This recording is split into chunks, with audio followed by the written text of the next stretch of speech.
YouTube, what's up? It's Damian Alexander, coming to you live. I'm actually at a property now. I'm gonna go inside.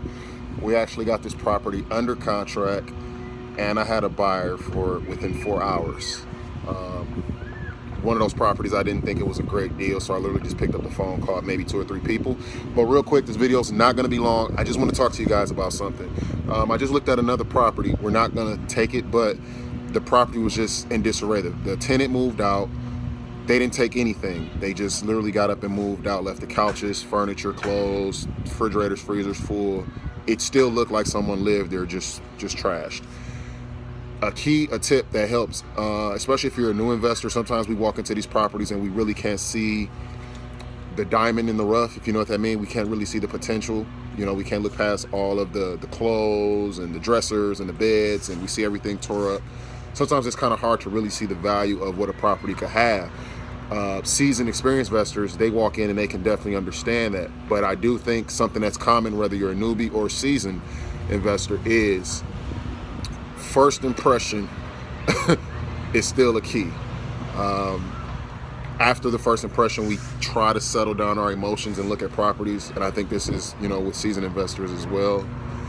So what I would say, guys, is when I get properties like that, when I'm looking at, getting a property under contract, we tend to take those things into consideration of our price. We see how much debris that may be in the property, and we'll simply try to give a price in consideration of that debris. But what I would advise, or what I do, and it works for me, it worked for this particular property I'm getting ready to go in, is I simply went with the seller and I said, hey, Mr. and Mrs. Seller, if we can agree, can you guys get someone, maybe just pay, $200-$300, and just get them to throw everything out of here? I mean, I want them to clear this place out, freezer, refrigerator, throw all the furniture out. And it's only $200-$300, guys. So think of it this way: even if you pay it, if you can get in there and get someone to just debris up a property, a single family or a duplex, 3-4 bedroom, and you pay someone $200-$300, couple $100, and they clear it out. Now you can see the true potential of that property. And when you get your investors in there, what once did not look like a great deal from a first impression aspect, now it looks like something that's more doable, because they're looking at it saying, oh, it's not that bad. Now I can just do some cabinets, maybe I do some floors.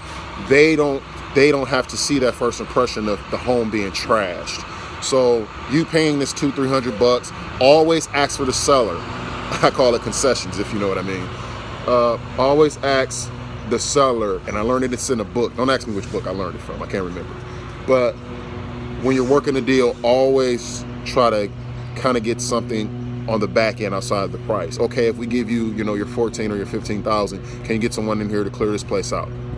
If you want us to debris it, it may, then obviously we're going to drop the price, $1,000 or $2,000 or whatever you want to negotiate.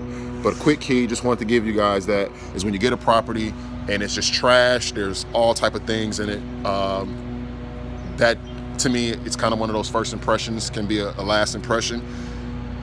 Always ask your seller to do something about it. And a lot of times, if they're looking to get out and they know they can get rid of that property, and you can simply, for $200, we're willing to do this deal, or they may have another family member, you'll find out that a lot of times the sellers will work with you. And that could be the difference from you getting the deal or not. That could be the difference from your buyer saying yes or no. I've went in and I've asked buyers, and the first thing they make a comment is, how was the tenant? Once they see the place being so trash, then they start to wonder, is there pests? Did the people have roaches? Did the people have, like the investor mind sometimes tends to roll.